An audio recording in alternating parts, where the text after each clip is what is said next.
Watching Kyle's unboxing videos again? Yeah, he always finds the coolest... No way! A robot dog? Gotta ask where he got it. Or use your Samsung Galaxy S24 Ultra. Just draw a circle around the dog on your screen, and it shows you where to buy it right in the app. Whoa, I just learned a new trick. And that for once, I beat Kyle to the next big thing. Circle it, find it with the new Galaxy S24 Ultra and circle the search with Google. Get yours now at Samsung.com. Internet connection required. Results may vary based on visuals.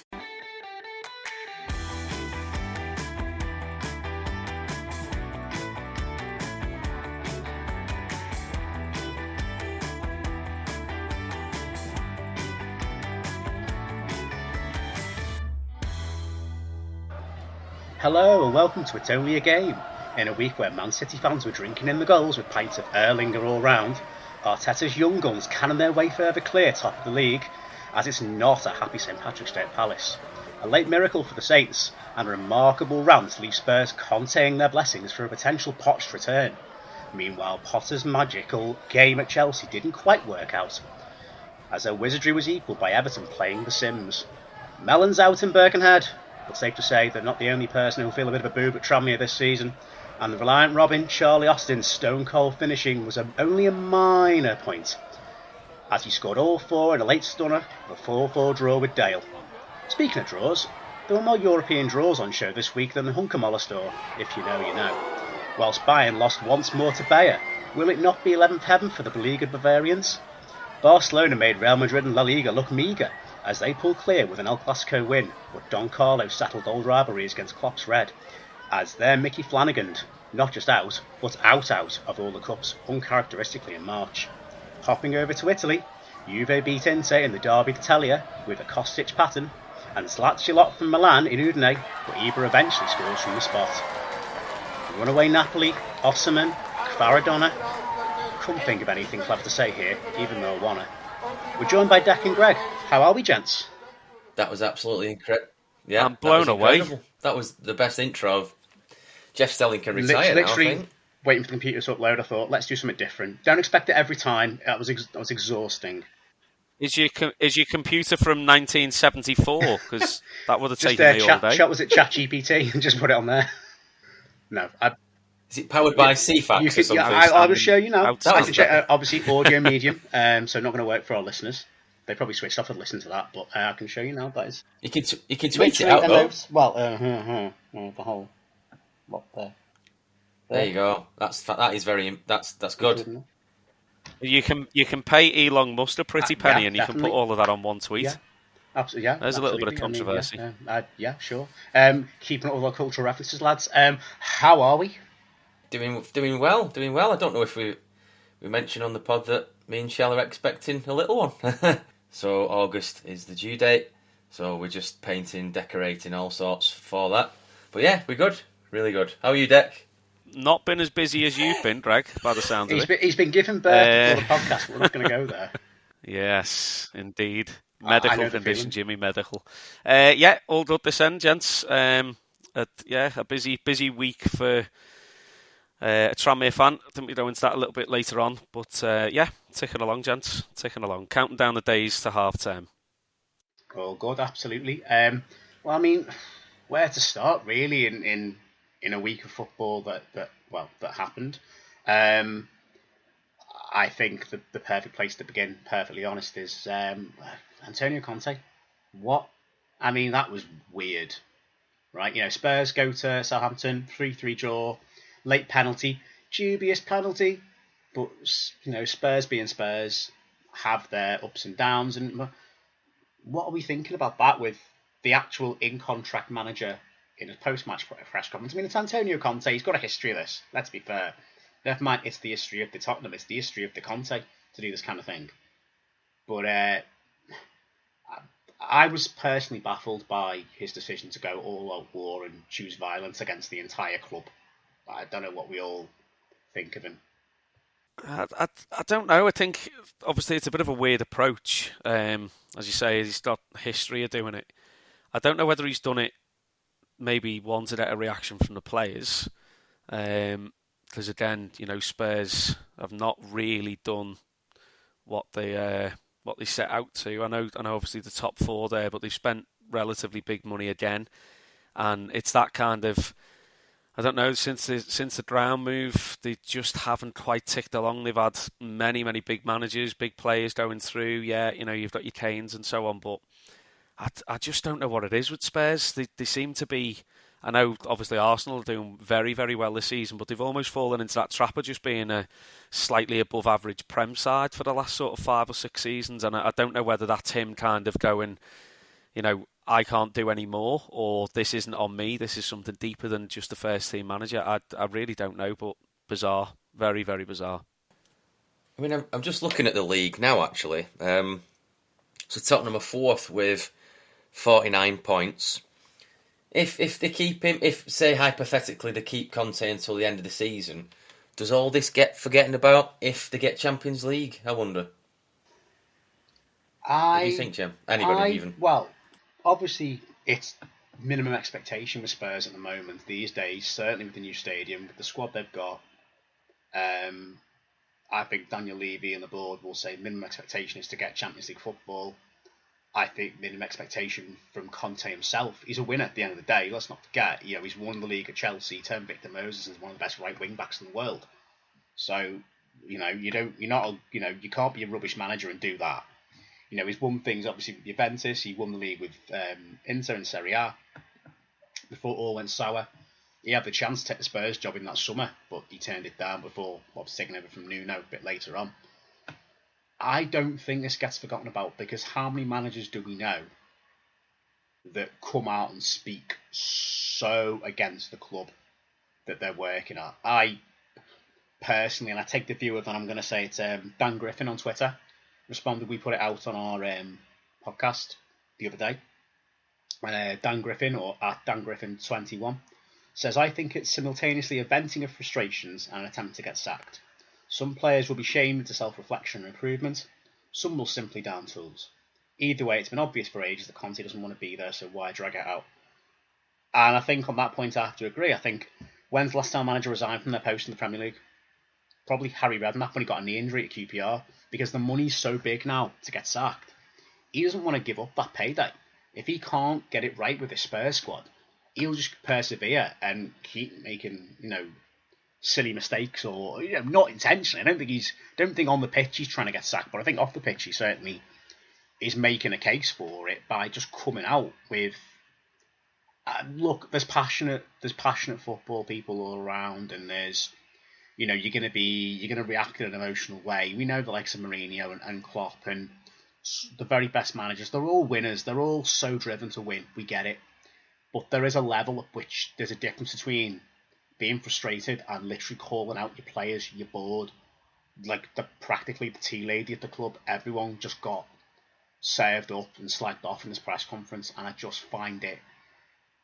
He's aiming for a massive, he'd be due a massive payday from Tottenham. I think that's what he's angling for. I don't think he lasts the season. I don't think he lasts the international break, if I'm being completely honest.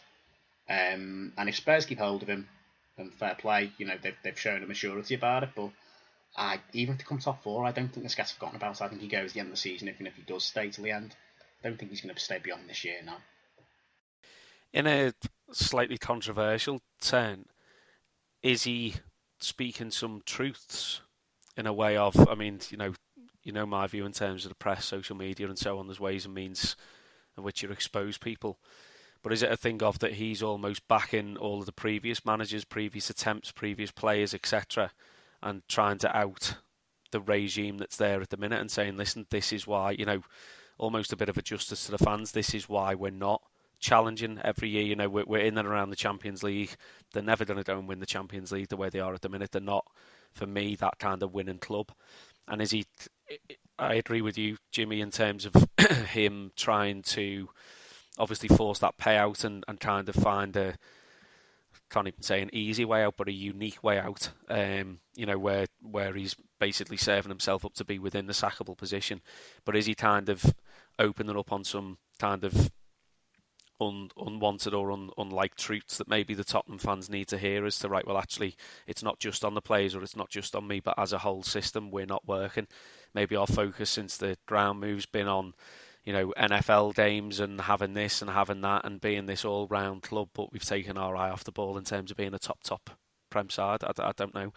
As I said before, it's just bizarre, isn't it? It's really, really strange way of doing things. I was watching something just before on YouTube about all this on Sky Sports News, and then they were talking about what do Tottenham really want to be?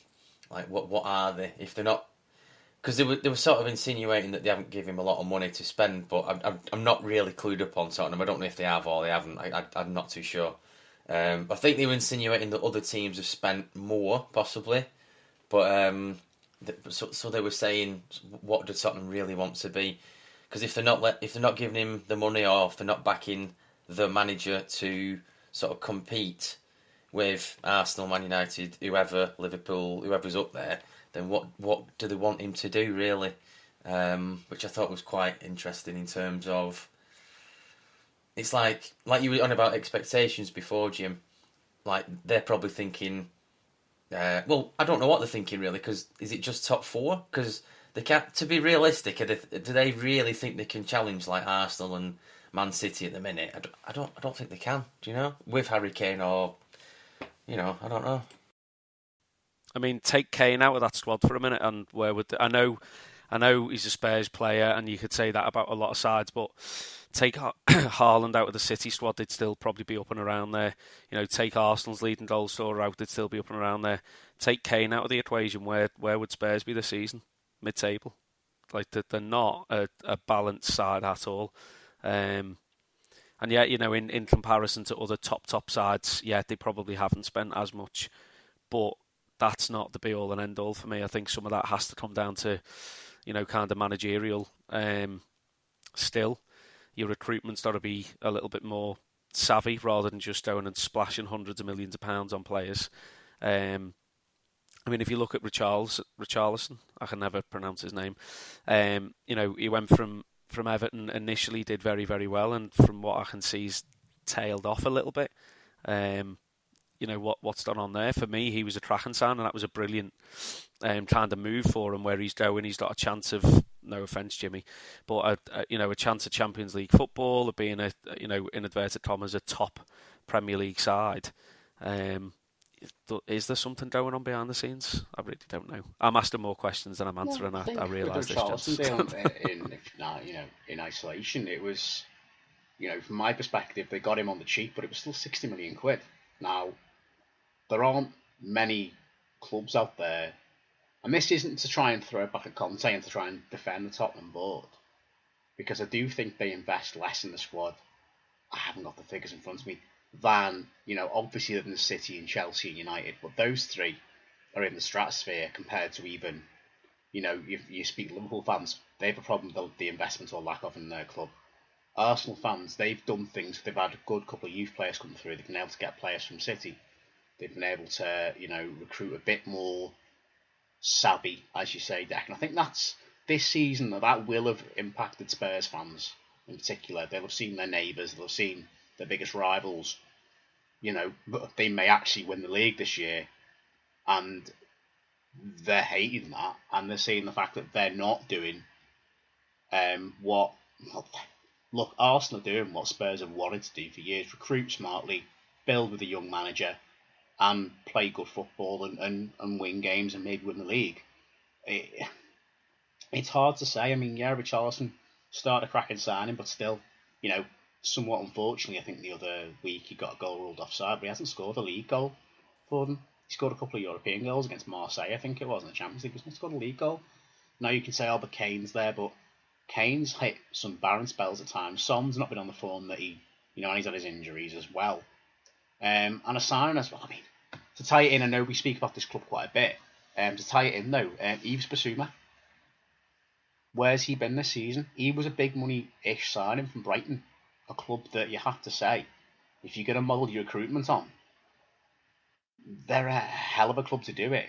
It can be done. Brighton, Brentford, even Fulham to an extent, this season have shown, whilst okay, they're not quite at Tottenham's level in terms of the position in the league at the moment. They're not that far off, and with that kind of model, I don't see why I know with Spurs you're always going to pay a bit more premium because it's a big six club and there's Premier League money and all that, but I don't see why, like you say, they can't be savvy with it. They either spend big or they spend nothing, and there seems to be no in between with Spurs, and it's mad because the potential there is huge.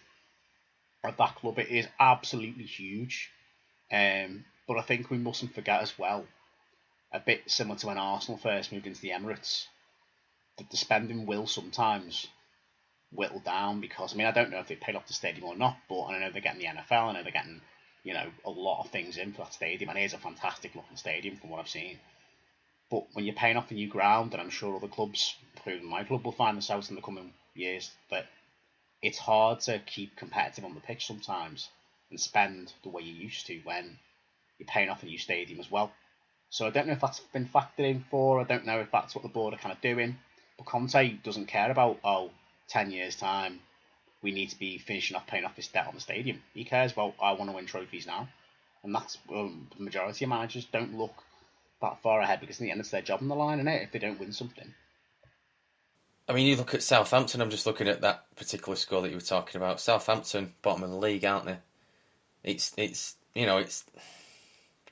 not like they're playing Arsenal, City, whoever, Liverpool, whatever. They are rock bottom of the league. They've not been doing that great recently either. So you can understand his frustrations a little bit with the rant, but it does come down to him. He's picking the team, he's picking the tactics. So as much as he's ranting and raving about everything, the buck stops with him, doesn't it? In terms of decisions and tactics and subs and who's doing what and when or who should be doing. Obviously, you got the players on the pitch that can't always sort of replicate his vision, I guess. But the buck stops with him, doesn't it? In terms of these results, that has to be considered, I would say. Interestingly enough, Jim, I think Everton are playing Spurs next, aren't they? So when is that next Monday coming up? It's Segue. It's the next game off the international break, and I've already said to people it'll either be that Conte will still be there, or he won't, which is obvious. He's either going to be there or he's not. But they'll either come back fired up. I mean, yeah, I know, insight on this podcast, guys. No, they'll either come back. I know, right? You top heard quality it here first. content. This Absolute top incisive 4D chess from me there. They'll come back motivated, whether Conte's there or not, depending on the players, or they'll come back utterly flat. And my view is, if Conte's still there, some of those players will not be motivated. A majority of the players will not be. No. Imagine if you're flogging your guts out week in, week out, if you're like a Kane or a Son or whoever, a Højbjerg or I don't even know, whoever it is for Tottenham, if you're doing your best and things just don't always go right on the pitch, I mean, you get that. I mean, in private is one thing, but in front of the world's media, and it is the world's media with the Premier League, I think you'd feel embarrassed, and you'd imagine if your boss came out and spoke out publicly that you weren't doing a good enough job not without speaking to you in house or anything like that, just called you out in public. It's the history of whatever you work for, school or company or whatever. Why are we failing? This isn't good enough. You'd feel demoralised and demotivated, and to be honest, you'd want to move, wouldn't you? Not to say, anything about your current employers, but you probably don't strike, Jimmy. You'll get to that. Yeah, we'll get to that. Again, I unfortunately cannot comment on the strike action, but there you go. Sadly, but you know my views. Jimmy works for MI5. Absolutely, yeah. It's out there now, Jimmy. Everyone knows. And if anyone wants his address, I can send it to you for a small fee of £20. MI5, or I don't. There you go. So that's the. There you go. Means. Yeah. There you go. Yeah, absolutely. Indeed. Just going back to Spurs, I'm looking at their fixtures. So they've got Everton, and then they're playing Brighton, then they've got Newcastle, then they've got Man United, then they've got Liverpool. Doesn't get easy, does it? So that's a tough run. Doesn't get easy, does it?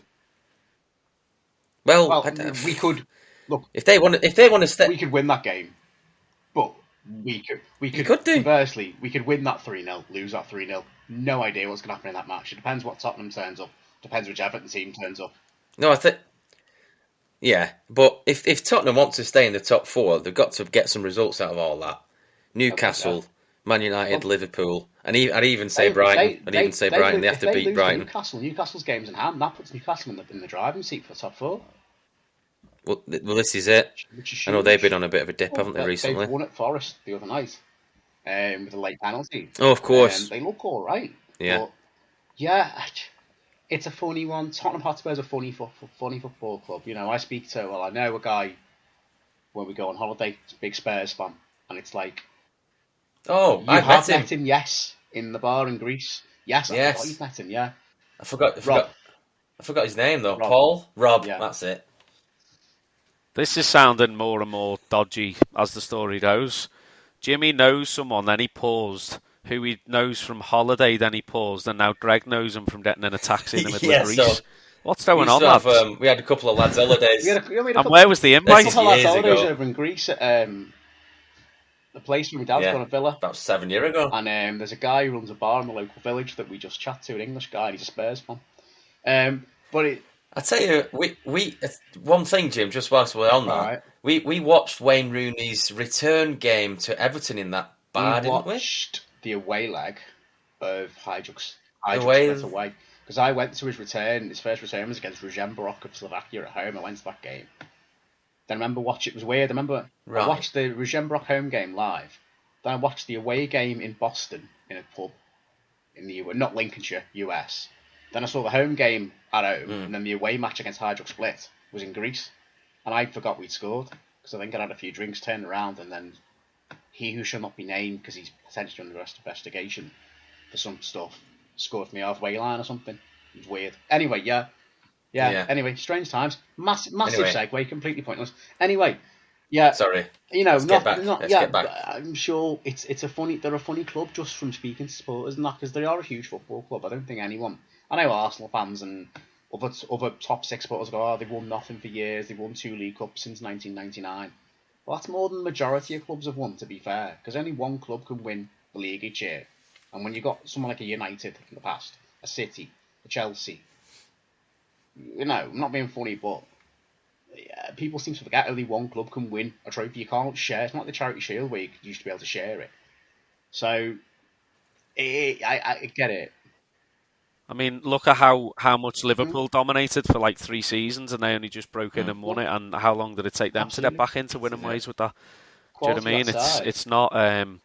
It's not an easy league to break into at all. Everything in the end, but they only won everything. And it sounds ridiculous to say. I know. I joked about them being out of the cups earlier, because let's face it, we're out of the cups by frigging December. We only enter them in January, but.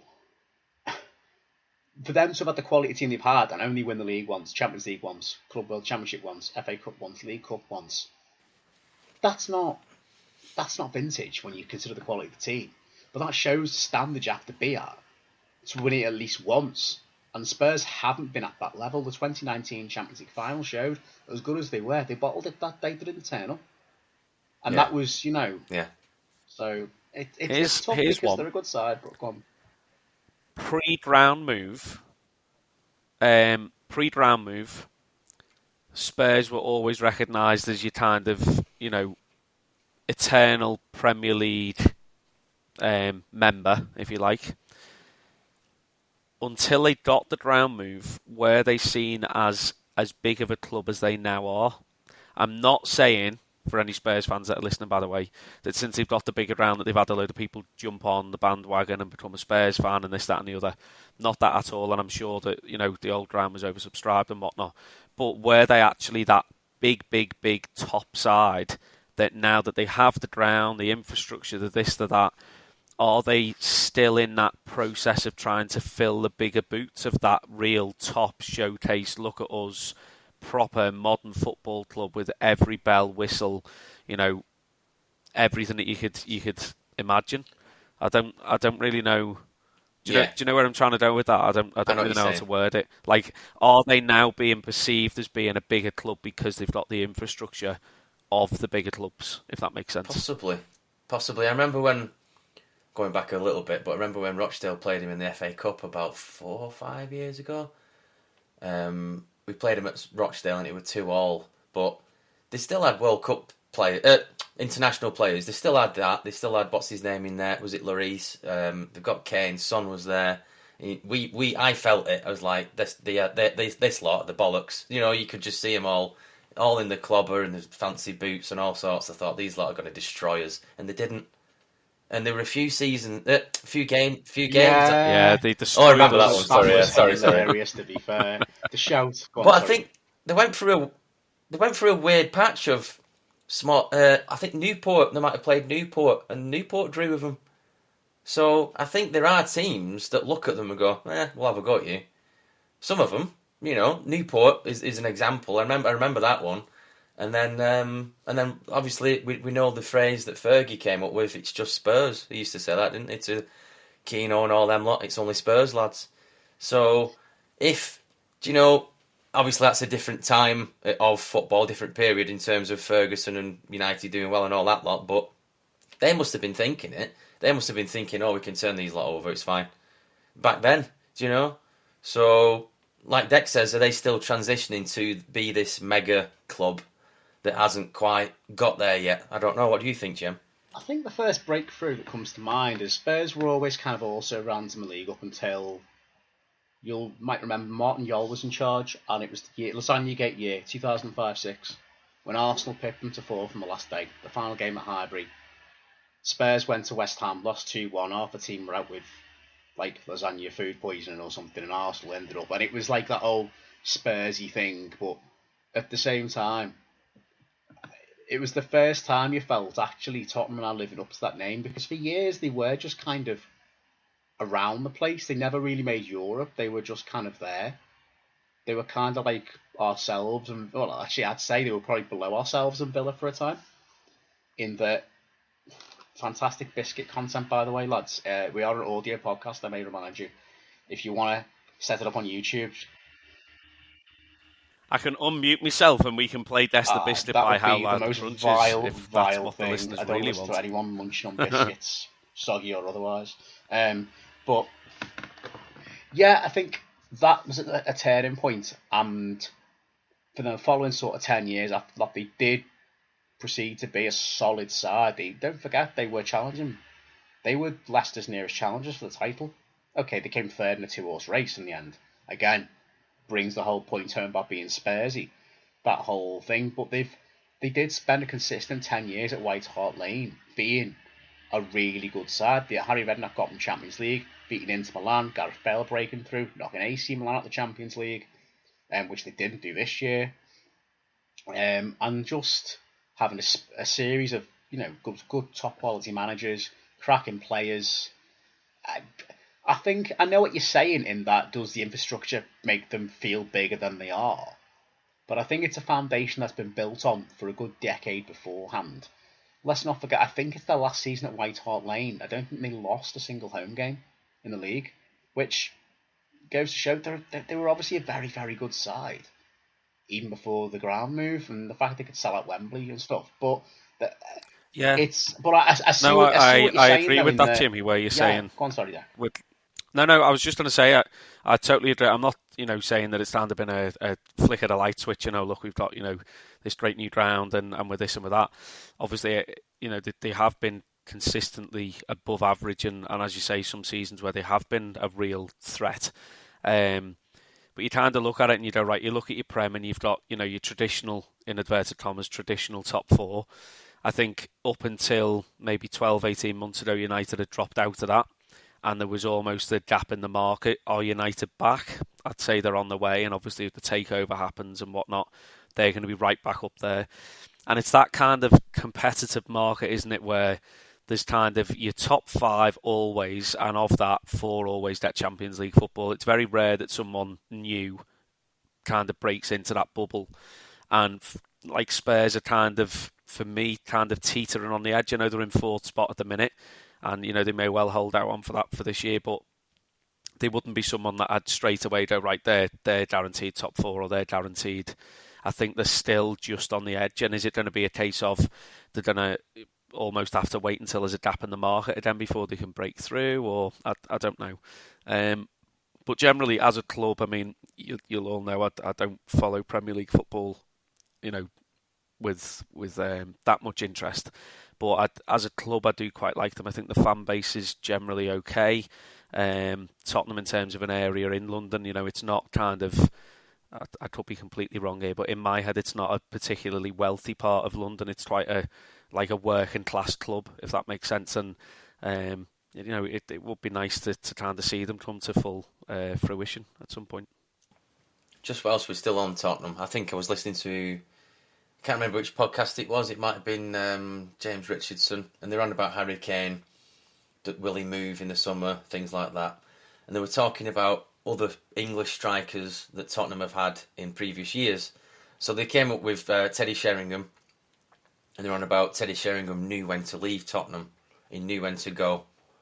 And he said they're on about, does Kane really know when to leave Tottenham? Will he ever know when to leave Tottenham? But they're on about Teddy Sheringham.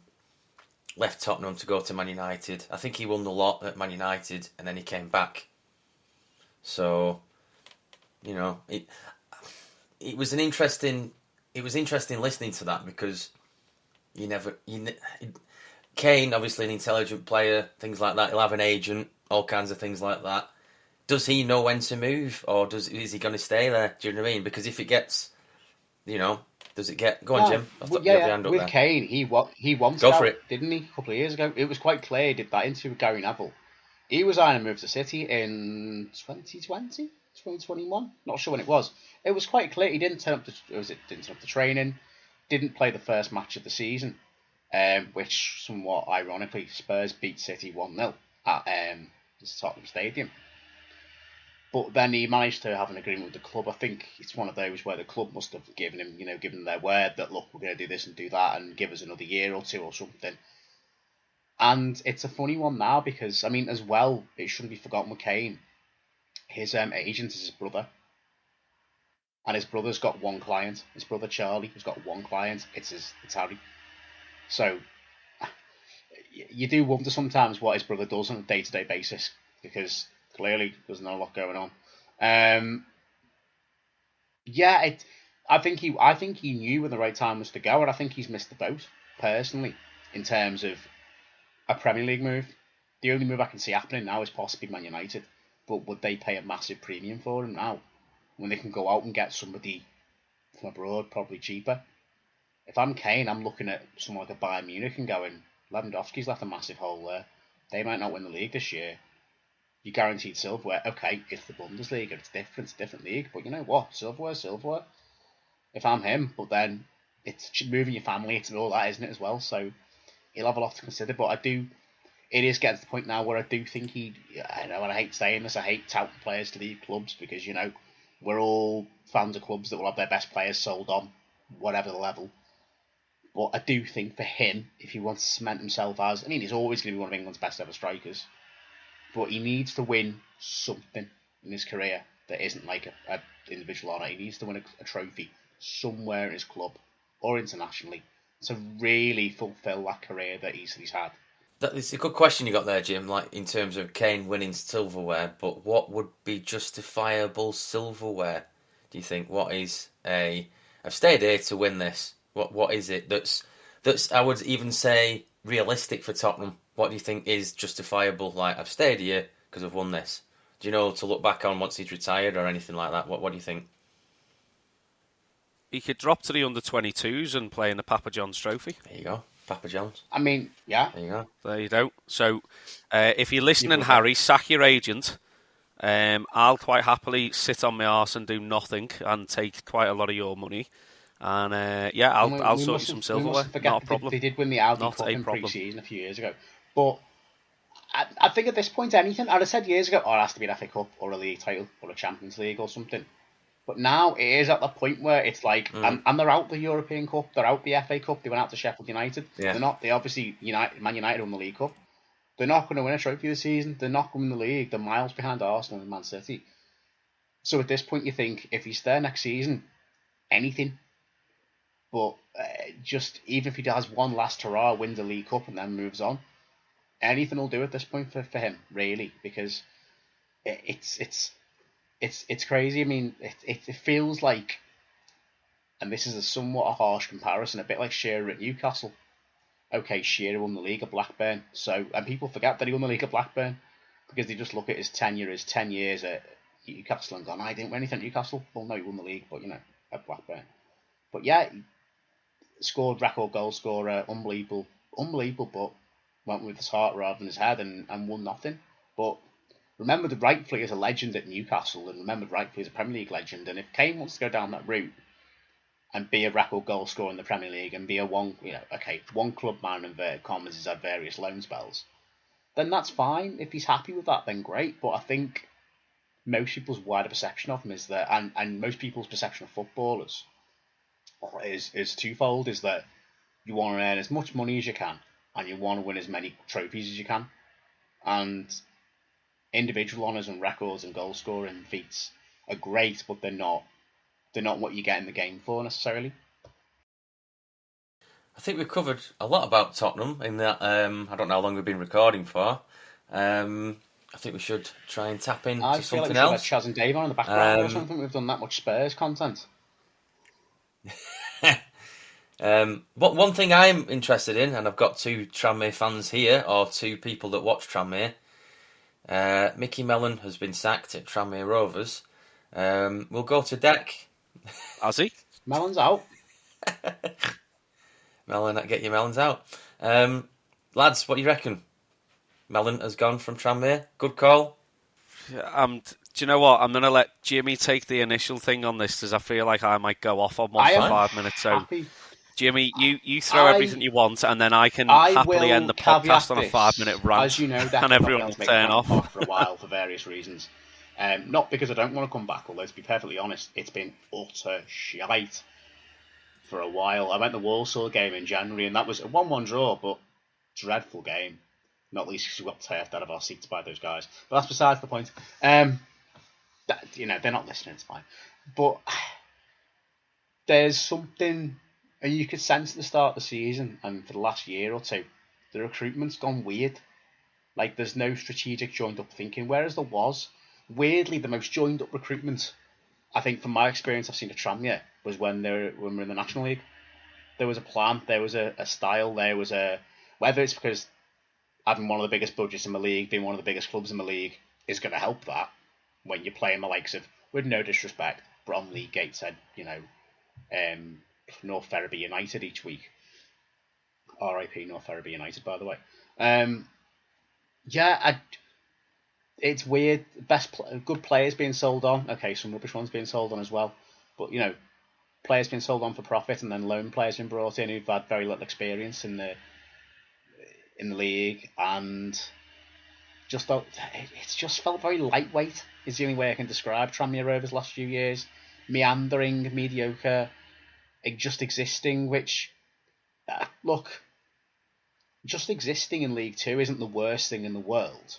I'm going to point that out because I get with the pandemic and I get with what's gone before with Rovers, the double drop from 2015, 16, 17 era, whenever it was, that you don't want to go back to that again. And sometimes you take a few years of just, they call it stabilising. It's mediocrity, really. It's boring, it's crap, but you're just kind of there. But there's mediocrity with hope for the new season, and then there's just like, where is this heading? I think you've said yourself, Dak, your concern is not so much that there's no plan. It's that the plan that's in place will take us back to the National League again in the next year or two. Not this season, of course. Sorry, Greg.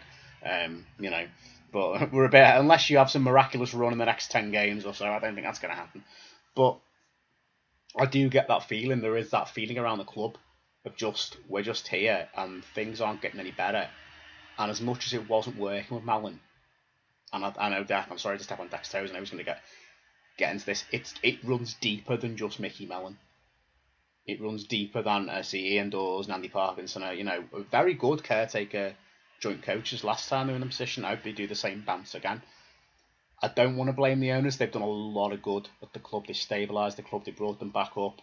They do converse with the fans from what I see. And okay, there's been issues on social media with them, which is a shame. It's sad.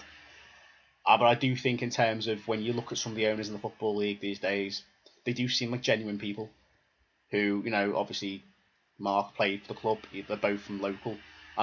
Deck may have a different opinion of them than I do. I don't mind them, but at the same time, not every decision they've got right is perfect. Not everyone's going to be perfect, don't get me wrong, but there seems to be an expectancy to achieve with a squad and a budget that is not in line with the rest of the league. When you look at some of the other clubs in the league, they're playing with far more money than Rovers have. Not to say it can't be done. Stevenage are doing an okay job of it. Faults it late, of course. You know, Steve Evans, to bring it back to the start of the season, we spoke about his cat.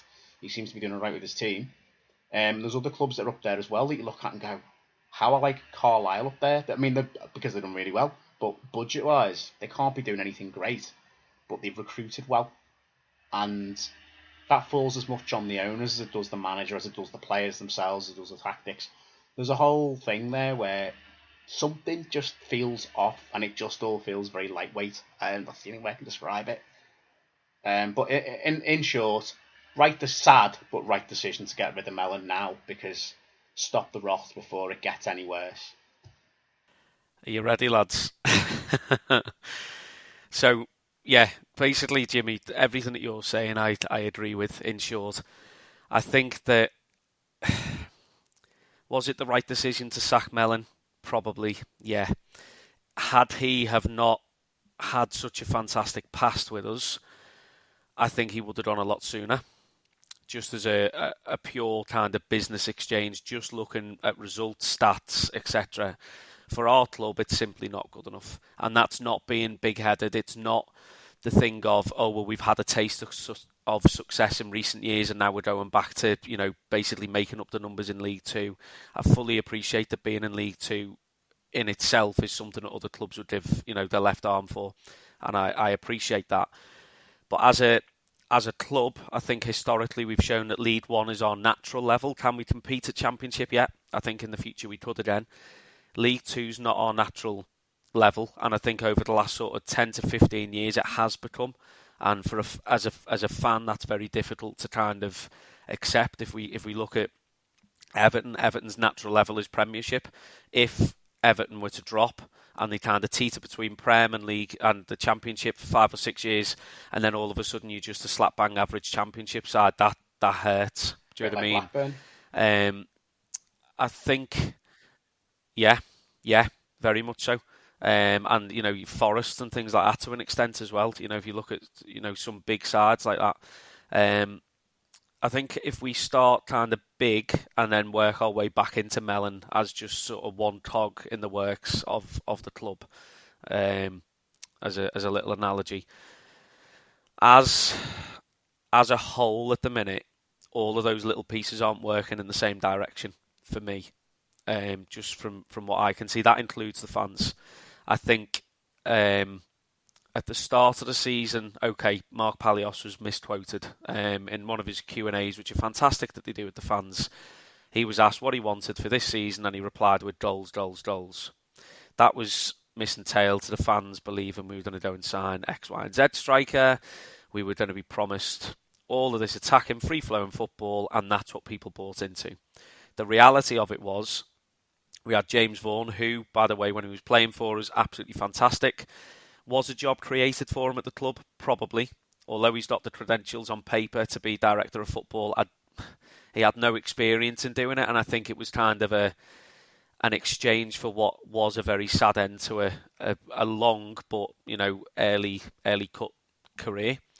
So, you know, you look at that, and is it a thing of should he have ever got that position? Okay, I don't know. He was kind of there for the first part of the recruitment in terms of close season. Okay, success stories. They managed to get Jordan Turnbull from Salford. It now turns out that they only managed to get Turnbull because he was holding out for low Championship, high League One football. A couple of deals fell through and he couldn't really go back to Salford. We signed him. Am I happy we've got him? Of course I am. Fantastic. Probably one of the best centre-backs in the division. You look at Manny Monte. Not Manny Monte. He's at Walsall now. Who am I thinking of? Yeah. Simiu. Darnell Simiu. Okay. We signed him. What a fantastic signing he was. However, we only managed to sign him. He was holding out for Championship football. Nothing came through. We managed to get a loan deal in place. So you look at players the likes of Simiu, who at the start of the season gave us real hope, and we're thinking, God, what a signing we've got there. If we can keep hold of him for the season, we're not conceding goals, and we're winning a lot of games 1-0. This is what successful teams do. You look at the rest of the recruitment, okay, so they've managed to keep hold of Cogley, and they extended him a little bit last season. Fantastic player. He won't be with us next season. I'm actually surprised he's stayed now past January. And you look at Bristow, who we signed from Reading, I think it was.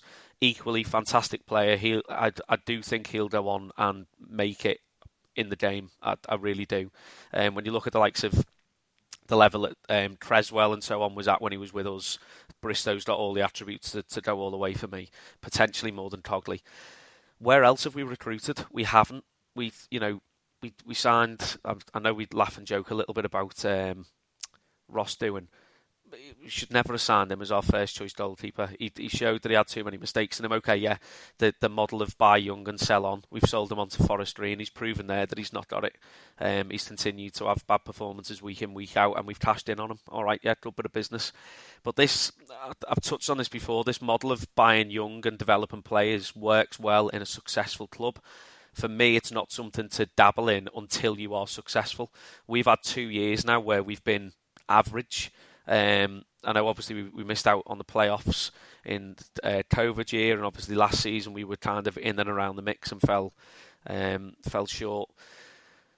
It's not the time to be changing things for me. If you're on the back of a promotion and you start signing young players for your next league and so on, that's the time when you start changing and tweaking things. But to all of a sudden go back to Mellon for a second. Mellon is a proven manager with experienced players. Yeah, you need a couple of young players in there, but Mellon likes your 33, 34-year-old centre mids. They're not going to do a lot of running, but they're steady. Your old school centre backs, a bog standard 4-4-2 with a very good centre forward, and he works wonders. He's got a proven record with that at Fleetwood, at Shrewsbury, Rovers, and so on. He comes in and then he's expected to work this model, and in all of his press conferences, give Mellon his due, he always said, I knew the challenge that I was being faced with. He knew that when he signed to the club, and we go back to that thing of should he ever have come back.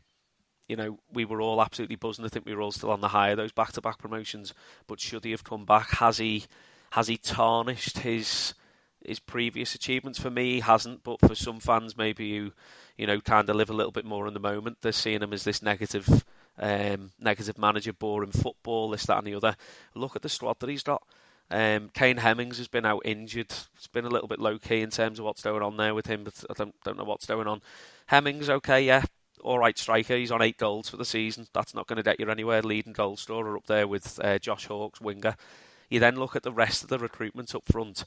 Now, we were told in one of the Q&As we missed out on 7 strikers in January at the start of the season on transfer deadline day. Why are they waiting until transfer deadline day when they know that that's the only area that they needed to recruit? If we had a proven goal scorer this season, I do think it would have been a different story. Less pressure on the defence, less pressure on midfield, someone who can create and finish a chance, because we put balls into the box, there's no one there. They then go into January knowing again a few areas to improve on, but the main area has to be a striker. And this is nothing against Saunders. I think in a good side, he'd be a good player, real kind of like ankle biter centre forward.